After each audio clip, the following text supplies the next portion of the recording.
Negosyo asin Trabaho. Programang tulay sa paghahanap ng trabaho asin mga paagi kung paano aasenso sa pagnenegosyo. Hatid sa Indo kang Far East Broadcasting Company.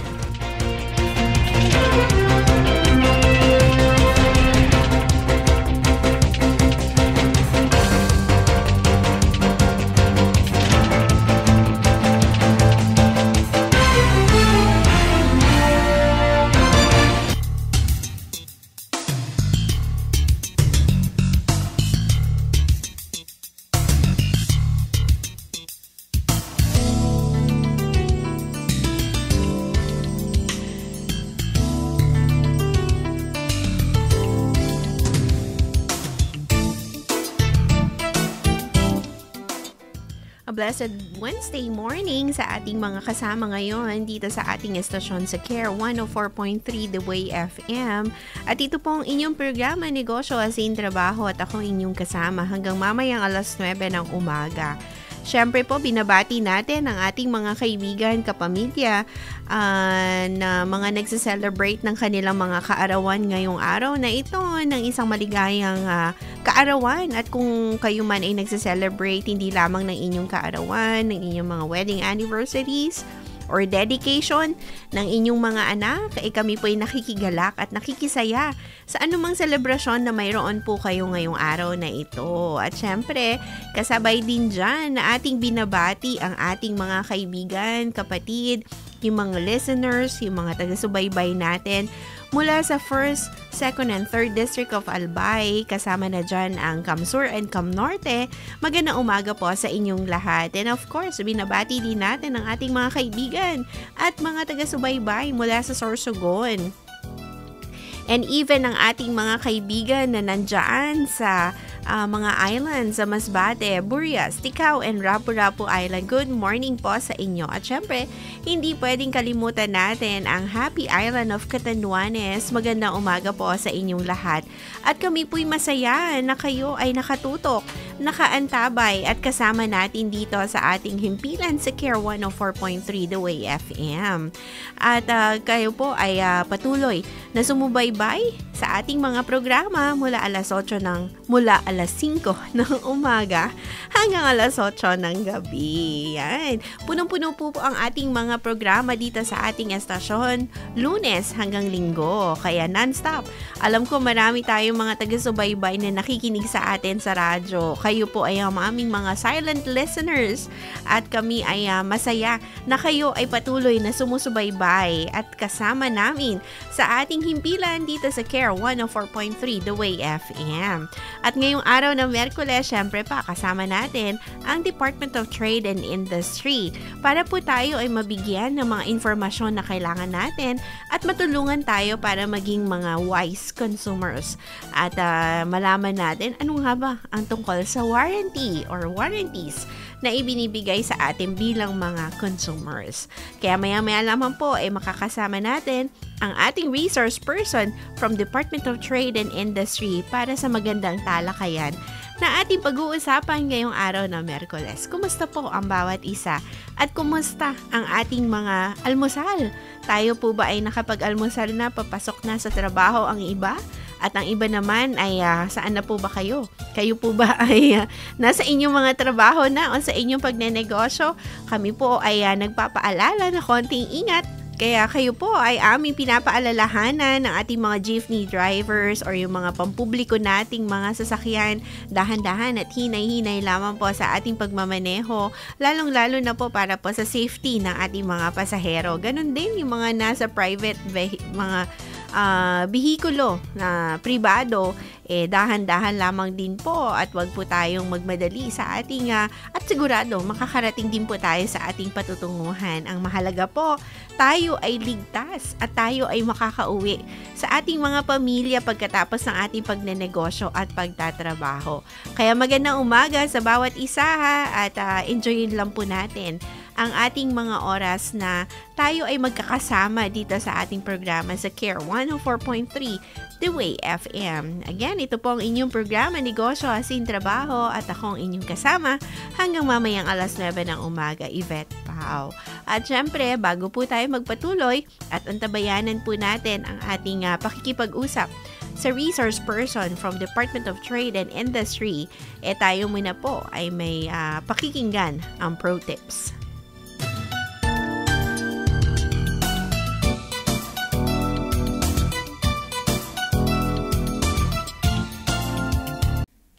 Teka muna. Bago pumasok sa opisina, pakinggan muna ang Pro Tips. May mga pangarap ka ba para sa iyong buhay, trabaho o negosyo? Pangarap na hindi mo lang inaasam kundi talagang pinagsusumikapan at ipinapanalangin maabot. God-given dreams will be fulfilled in God's ways and in God's time. Magandang araw, ako si Maloy Malibiran sa Lumbides para sa Pro Tips, partner mo sa inspiradong trabaho at negosyong umaasenso. Moses was 80 years old when God called him to lead the Israelites out of Egypt. Reluctant siya noong una, ngunit sumunod siya at pinangarap niyang makatungtong sa Promised Land kasama ang mga Israelita. Was his dream fulfilled? Sa Deuteronomy chapter 3 ay ganito ang ating mababasa. Sinabi ni Moses sa Diyos, "Let me go over and see the good land beyond the Jordan, that fine hill country and Lebanon." At ang naging tugon sa kanya ng Diyos ay, "That is enough," the Lord said.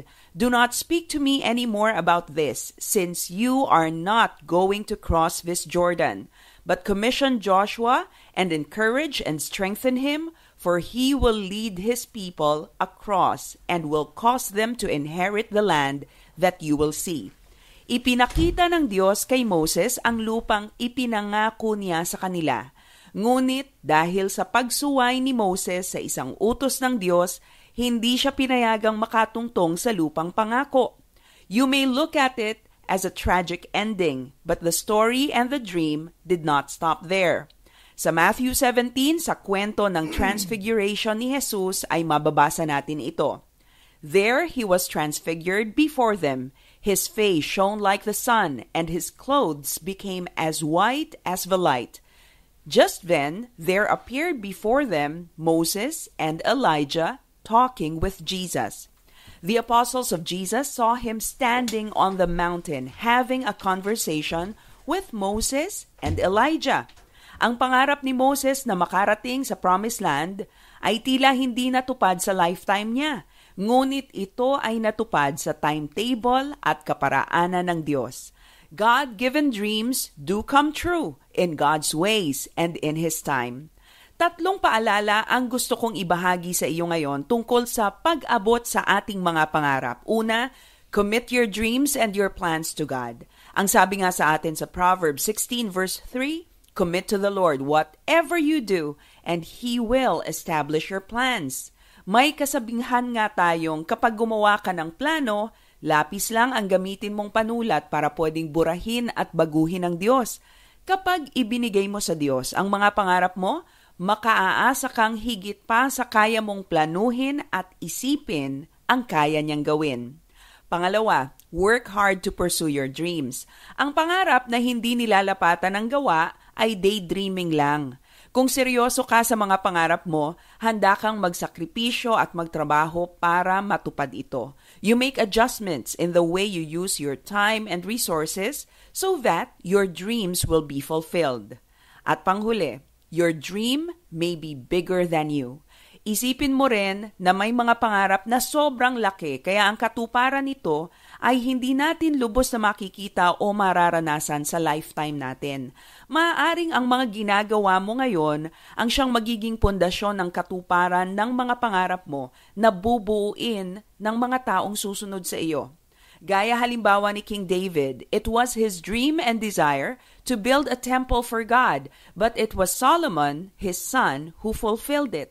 Ngunit ginawa pa rin ni David ang lahat ng pwede niyang gawin upang ihanda para kay Solomon ang pagsasakatuparan ng pagbuo ng templo para sa Diyos. Tandaan mo, ang pangarap na Diyos mismo ang naglagay sa puso mo ay mangyayari't mangyayari sa kanyang paraan at panahon. Para sa Pro Tips, ako si Maloy Malibiran sa Lumbides. Be a blessing in the workplace today.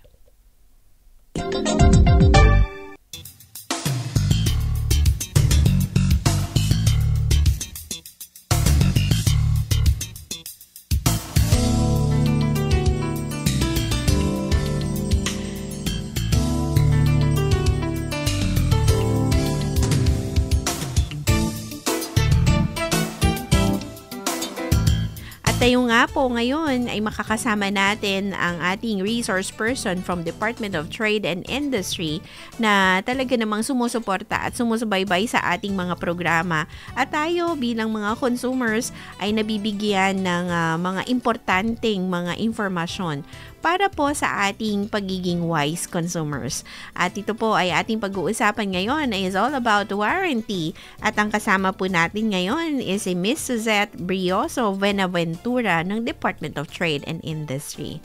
Good morning, Ma'am Suzette. Hello, good morning, ma'am. Good morning po sa Gabos na lahat ng nakikinig sa D-Way program natin. Good morning po sa inyong lahat. Ayan. Kumusta po, Ma'am Suzette? Nasa opisina na po ba kayo ngayon? Yes po. It's Wednesday. So, yes. Sana ang tuloy-tuloy ang pagganda ng panahon natin. Ayan. Oo nga po. At syempre, Ma'am Suzette, meron po ba kayong mga special na nais na batiin sa ating talakayan or bago po tayo magsimula sa ating pag-uusap ngayon about warranty? Okay po, gusto kong batiin yung lahat ng taga-DTI at ang lahat ng nakikinig sa atin ngayon. So sana po, lalo na po yung mga na-trap sa traffic ngayon kasi masyadong traffic ang Albay ngayon. So sana po makinig kayo sa amin. Ayan, yung ating mga nakikinig sa radyo, yung mga nagbebiyahe sa jeepneys and tricycles na talagang naka-tune in, amin po rin kayong binabate. Ayan, oo nga ma'am, ma-traffic na ngayon sa Albay.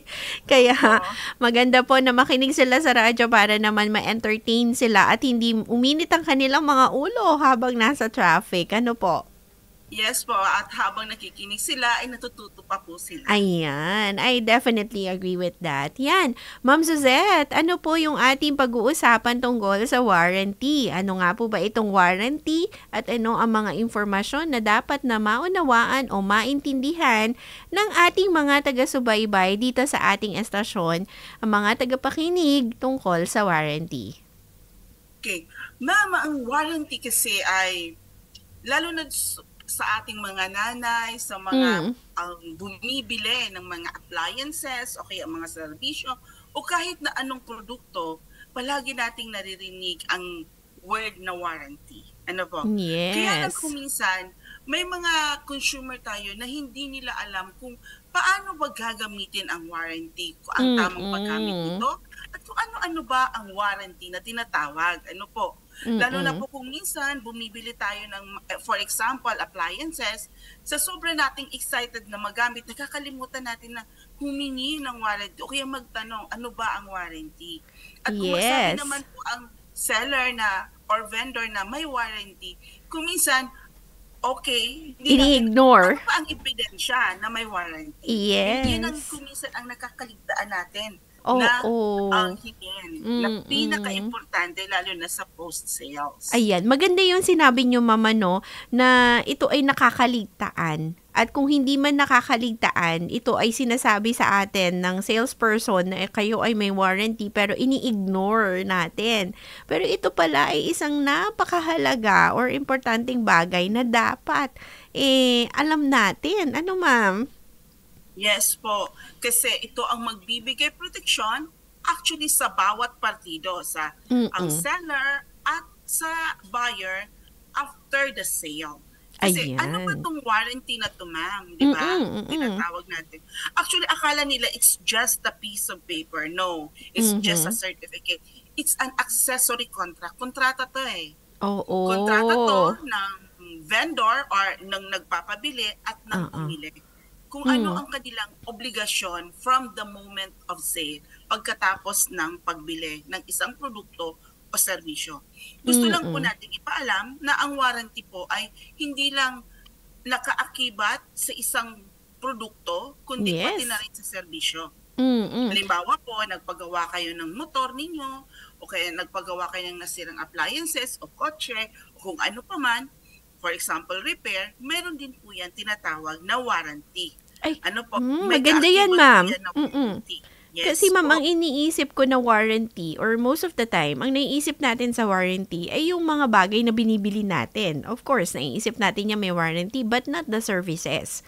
Yung mga Kasama po services yan. pala ay kasama. Sige, ma'am, go Yes. ahead. Okay po, ma'am. Ngayon, talakayin natin, mama, gagaya ng sinabi ko kanina, ang warranty ay isang kontrata.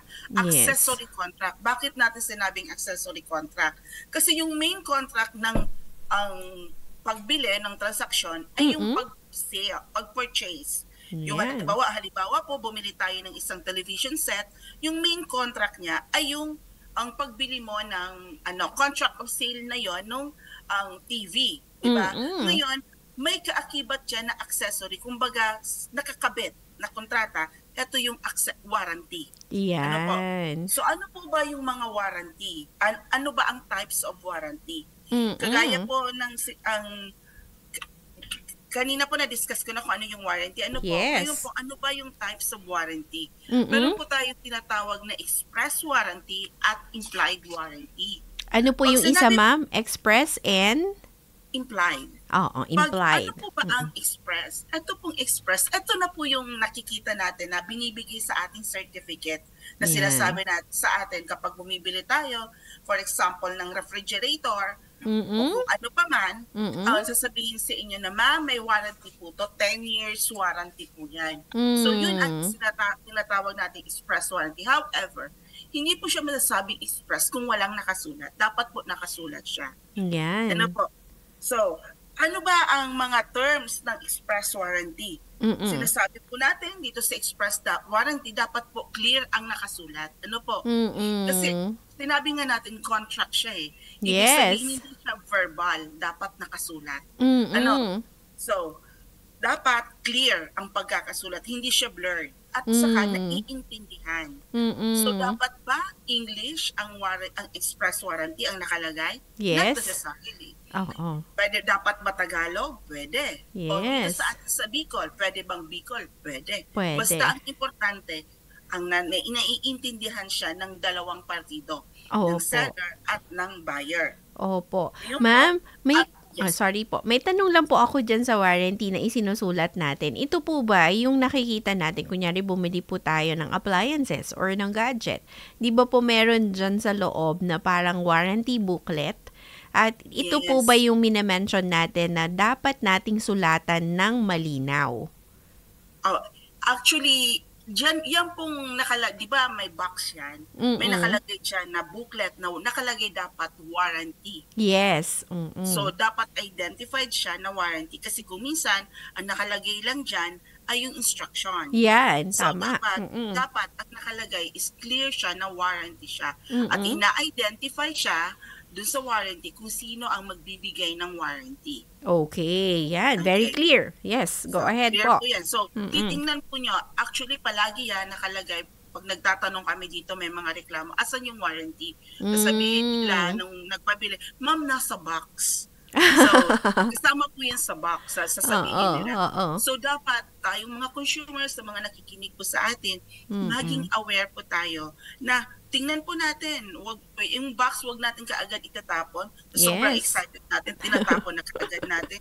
So, tingnan po natin dun sa box, or better, during the sale, ng pagbili ninyo, ay hingin nyo na mismo yung warranty. Ayun. Para hawak ninyo. Oo, mas maganda yun ma'am, para hawak mo na kaagad. Pero may Yes. mga warranty, ma'am, na nakalagay warranty, isusulat mo, tapos isisend mo. May ganun, di ba, ma'am? Dapat, ano ba yan? Yung parang, may ganun kasi akong nabiling appliances na isisend mo ito dito, merong address nung parang service center or opisina nung binilhan ko na appliances.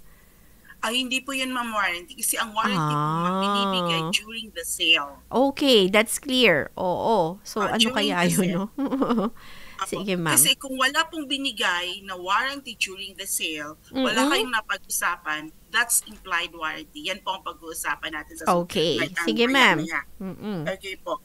Ngayon po, dapat po clear kung sino ang magbibigay. Doon po sa warranty, clear kung sino ang magbibigay ng warranty at kung Yes. sino ang bibigyan ng warranty. Kaya kung makikita nyo po, kasi sinasabi po natin, it's a contract. Therefore, dapat pirmado siya ng dalawang partido. Okay. Pirmado, Okay po. very clear, pirmado ng dalawang partido. Yung buyer yan po and the ang seller. Yes po. Kasi yan po ang sinasabi nating accessory contract. Ano po? Yan. So para po alam ng kapag pinag-present nyo, pag kailangan nyo ang hingi ng warranty, i-present nyo yon doon sa tindahan. Para clear din sa tindahan, oo, siya nga ang binigyan namin ng warranty. Paano malalaman? May pirma kayo. Okay, good. Maganda to, ma'am. Sige po, go ahead. At yun po yung express warranty. Yan po yung express warranty. Pagkatapos express warranty po, dapat nakalagay, ano ba yung covered ng warranty? Yeah. At ano ang hindi covered ng warranty? Opo. Ayun po. At hanggang kailan? Ano ang period ng warranty? And then, paano maa-avail ang warranty? Opo. Meron kasi siyang ganun, ma'am, na dapat meron talaga siyang number of days ba or months or year ba yung coverage ng warranty? Po, yung mga appliances kung minsan mga 10 years yan. Yan. Depende po yan Depende po yan sa manufacturer at sa brand. Opo. So, kung sakaling pumayag ka doon sa warranty, kasi ang warranty kasi maganda siyang marketing ang tool. Kasi syempre gusto mo for example, dalawang refrigerator, bibili ka ng refrigerator, may nakita kang dalawang klaseng refrigerator doon sa tindahan. Titingnan mo kaagad, ako as palagi ang talagang namimili ako ng appliances, titingnan ko sino ang ang magandang warranty. So, doon ako. So, maganda din yan sa competition. Yung mas mahaba, mas matagal, yung coverage ng warranty. Ano ba ang cover? Cover niya lang ba ganitong parts? Yung isang refrigerator, cover niya lahat ng parts. Kaya dapat talaga, mama, titignan mo at bubusisiin mo yung mga bagay na ganito. Okay? Yes. Sige po. So, ang tanong po dito sa express warranty, kailan siya magsisimula? Magsisimula po siya from the moment of sale. Kailan yun? Okay. Doon sa time na nagbayaran kayo. Sa time, ang start ng warranty ay sa time na kayo ay nagbayaran. Very clear. Po. Okay po. Yes po. Yan from the moment of sale.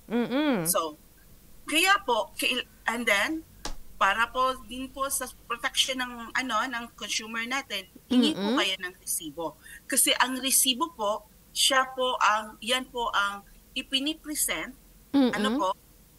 nating mga consumer doon sa buyer, ay sa seller, para makuha natin yung warranty. Yes. Kumbaga, ma'am, ito yung attachment na kasama ng warranty letter. Yes po.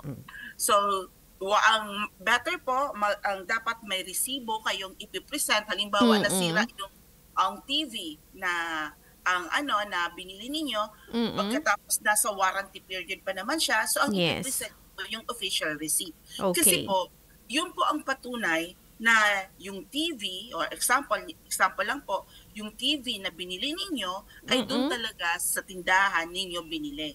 Yan. Ngayon, ang tanong, what if nawala yung resibo? Yes, paano nga ba to, ma'am? Yan ang nangyayari, diba? What if nawala yung resibo?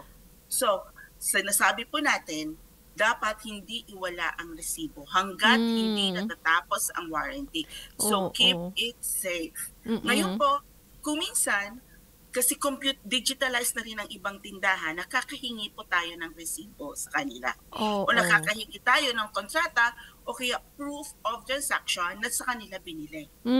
So, for example po, dito sa amin, may mga complaint na wala yung resibo. So, kami po mismo ang humihingi, ang DTI, o kung minsan yung buyer, ang humihingi doon sa tindahan. So, mas maganda po, yung mga tindahan natin, i-practice na rin po natin yung digitalization. Yes. Para po rin, mabigyan din natin ng protection ang ating mga consumer later on. Accessible. Ano, ma'am? Yes po. Or pwede din siguro, ma'am, na pagkabili mo, magpicturean mo na kagad yung resibo. Kasi minsan, ma'am, di ba, lalo na pag matagal yung warranty, may 10 years kasi na warranty minsan. Syempre, hindi mo mag-fade yung pagkakaprint. Yes po. So, I think better then na suggestion is picturean natin yung resibo para at least nasa phone lang natin or anywhere na masasave natin yung picture. Yes po. At habang nasa phone nyo po, huwag niyong iwala yung phone. Ayan, yun lang mamamalaki yung problema. Opo. Diba? Yes. So, di ba?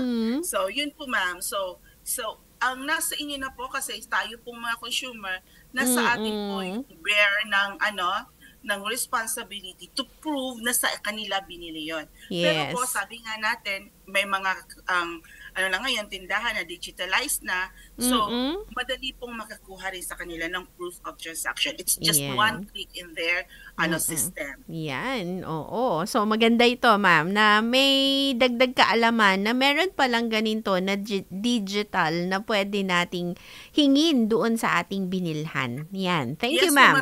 Marami na pong tindahan ngayon na digitalized na. So, marami kaming na-encounter dito na nawawala yung official receipt. Mismo sa tindahan, nagbibigay naman sila. Okay, good. It's part of goodwill. Yan. Oo, good to know that, ma'am. Sige po. Yes po. So, kaya po, kung sakali pong saan ba kayo pupunta? Halimbawa, gusto niyo ng nasira yung binili ninyong appliance. So, saan kayo pupunta? Pupunta ba kayo dun mismo sa brand? Kung minsan kasi yung iba, nagdidirekta na sila kasi because of availability of phone number, email address ng mga brands, ng mga offices, ng mga manufacturer, nagdidirekta na po sila. So, ang advice po namin ay huwag po kayo magdirekta doon mismo sa brand o doon mismo sa manufacturer or distributor. Dapat po, doon kayo sa retailer. Doon sa tindahan. Sa tindahan kung saan nyo binili. Yes. Kasi sila po ang tutulong sa atin, yung mga tindahan po, it is their obligation po na tulungan tayo mga consumer na makuha yung warranty na hinihingi natin. Yan. Nako, good. Sige po, ma'am, may pagpatuloy po natin. And that is we are still in the first kind of warranty. Tama po? Yes. Ngayon po, what if? By the way ito po sinasabi namin, produkto po to at serbisyo. Ngayon po, what if nung bumili kayo, pagkatapos walang nasabing warranty? Walang nasabing warranty. So, yan po, ibig bang sabihin walang warranty? Kasi may mga pumupunta po dito sa amin, ma'am, wala naman po sinabi sa amin na warranty. So, ibig bang sabihin, ma'am, nasira to, within 1 month lang, hindi pa nga nag-iisang buwan, hindi na kami makakakuha ng warranty. Mali po yun. Kasi may tinatawag po tayo na implied warranty. Okay. Ano po ibig sabihin? Kapag walang express warranty, ibig sabihin po, mayroon pong protection ang batas natin na kung sakaling walang express warranty, nagbibigay po ng 60 days to 1 year ang ating batas na warranty period sa atin. Whether may ibigay o wala. Not less than 60 days but not more than 1 year. Okay. Alright. That's clear, ma'am, ha? Kumbaga, kung walang binigay ang retailer or ang tindahan or yung service center na iyong pinagawaan ng warranty or yung warranty letter na tinatawag natin kanina na sinasabi natin sa ating discussion, ito naman yung implied ay meron talagang kaakibat na warranty. Tama ba, ma'am? 60 days? Yes po, Apo. So, ilan na ba yung warranty niya? Kung sa express warranty po, ay depende po kung ano ang nakalagay doon sa kontrata. Dito po, sa implied warranty, not less than 60 days, but not more than 1 year. Ayun. So, not less than 60 days and not more than 1 year. 1 year. Okay. So, bakit po ito? Ano po ang rason dito? Kasi po, once na nagpabili po tayo pong sa mga vendor po natin, sa mga seller, pag nagpabili po ang ating mga tindahan ng isang produkto, ginagarantiya po nila na yung produktong binili nila ay fit. Yes. Kung para saan yung produktong yon. For example, pumili po tayo ng washing machine. Ngayon, walang naibigay na express warranty. Example lang po saan ba gagamitin ang washing machine para sa paglaba? Pero later on, hindi naman pala nakakapaglaba kasi may sira pala. So, ibig sabihin, hindi siya fit kung para doon sa purpose niya. Hindi siya functioning. Yes po. Kaya po, nagbigay ng protection ang Consumer Act, ang ating batas sa pamamagitan ng Consumer Act of the Philippines na kung sakaling walang express warranty, meron po tayong implied warranty. Kaya binibigyan po ng not less than 60 days to 1 year. Ngayon po, Kasi mayroon siyang 60 days to 1 year. Paano yun? Mm-mm. Ano po, yan ang tanong. Alin ba? Diba? So pag-usapan po yun. Ngayon po, nangyayari po yan kasi yun ang problema Kaya sa implied warranty, paano mo paano, gusto ko 90 days. Sabi naman din dati, 60 days lang. Yung buyer naman, kung minsan gusto ko 1 year. Siyempre, mas mahaba. Mas maganda. Warranty, mas maganda. Yeah. So, kaya po kung minsan nakakapunta dito sa amin sa office and then we decide. Okay, oo. That's good. So, kumbaga kayo po yung third party na talagang pumapagitna at nagdidesisyon kung ano talaga yung pwede. Good for parehas na parties. Yes po. Pero mas maganda rin na kung sila na lang mismo mag-uusap. Settle. Para hindi na pupunta dito sa amin. Yan. Kasi alam naman namin na yung mga nagreklamo sa amin dito sa DTI, mga nagreklamo ng mga consumer complaint, ay nakakapunta sila dito kung nakikita nilang wala nang pag-asa yung na ma-solve on their own. Yes. Diba? Oo. So, at kailangan na ng last intervention. Yes. po. Sige, ma'am. So, ano po ba yung may tinatawag tayong designation of warranty? Dalawa po ang tinatawag natin doon, yung full warranty at limited warranty. Yan. So, ano po ba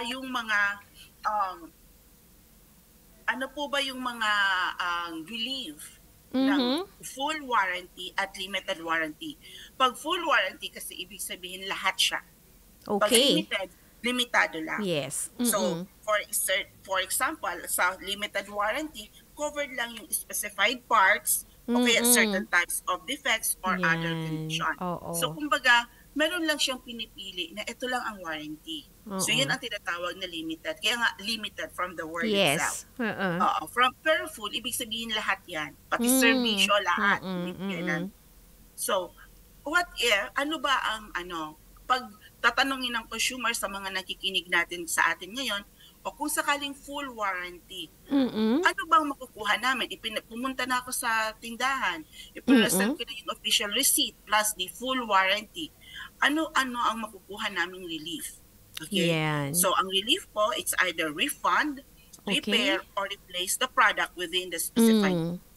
So, pwede po nating i-refund. Ibig sabihin, ibalik kung ano yung binili natin, kung ano yung purchase price natin, i-repair na lang o kaya palitan. Okay. So, yung may mga item. options na ibibigay. Okay.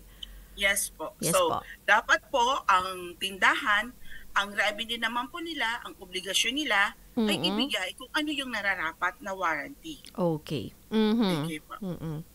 So, yun po. Yes. Okay. Ngayon po, ang tanong dyan is, sinasabi nga po natin na ang Consumer Act of the Philippines ay hindi po ang benefited lahat para sa consumer. Both parties po yan. Okay. So, pag sinabi ba natin na nasira yung for example, yung gamit, nasira yung motor ko, na binili ko sa inyo, automatic, papalitan? ibibigay nyo yung warranty. Yes. Hindi. Kasi may mga exception tayo. Yeah. Pero kasi, kung ang warranty kasi ayun kung walang intervention or walang fault yung bumili. Walang abuse na nagawa doon sa produkto.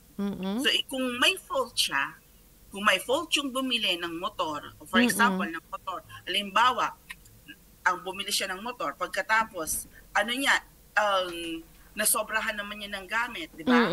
So kaya naibunggo niya on his fault, di ba? Yes. So ibig sabihin, fault ngayon, hindi siya covered ng warranty. Ayan. Naku, So, napakaganda nitong usapan na ito, Mama, no? At talagang na-disseminate natin yung ano ba talaga itong warranty na ito. Naku, napakaganda, Ma'am. Sige po, kasi hindi natin namalayan, Ma'am, yung oras natin, patapos na. So, Yes, to wrap it up, Ma'am, ano po yung additional info or inputs na pwede po nating sabihin ngayon sa ating mga nakikinig? Okay po. So, gusto po namin ipaabot sa ating mga nakikinig na ang aming pong opisina dito po sa DTI ay kung sakali pong meron po kayong mga reklamo sa inyong mga nabiling produkto, huwag po kayong mag-hesitate na pumunta dito sa aming opisina. Pwede po kayong mag-chat sa aming Facebook page, Yes. DTI, ang Facebook page sa kahit saang DTI offices po dito sa Bicol. Po, pagkatapos sa mga ang entrepreneurs naman natin sa ating mga seller, huwag po kayong matakot sa amin. Yes! Kasi we're very friendly office. Pag sinabing DTI, gano'n, nagana na sa consumers lang. Kasi parang bias na kami sa consumers.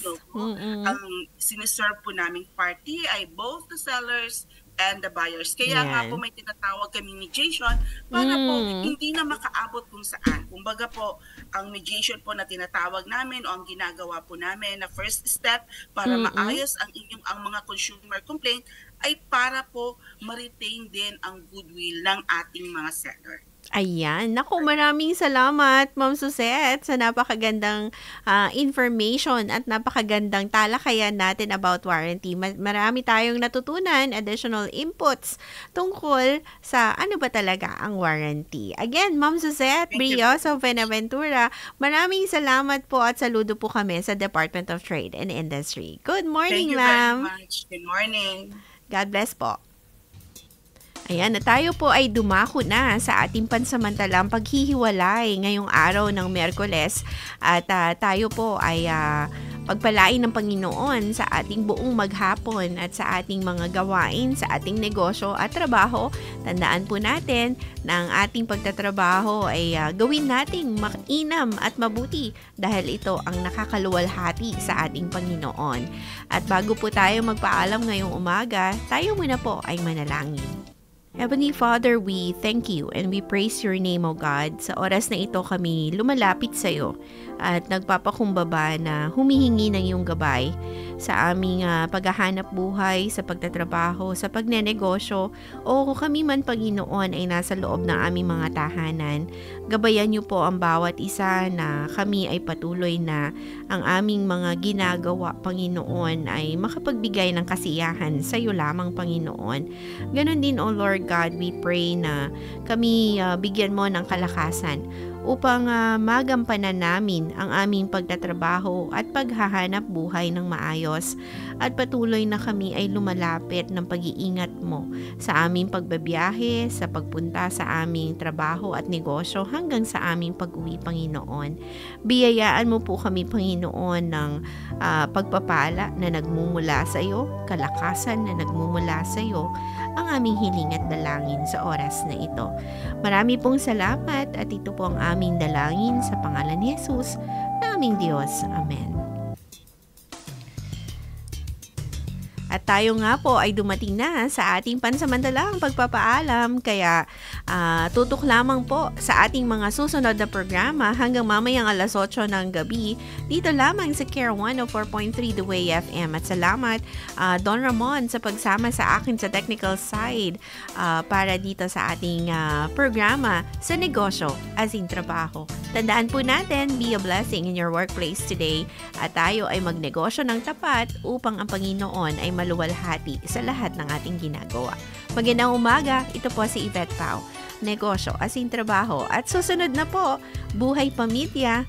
At antabayanan po natin si Ma'am Shishelo Ibasco at si Mami Cherie. Well, magandang umaga, ito po si Yvette Pao. Bye everyone!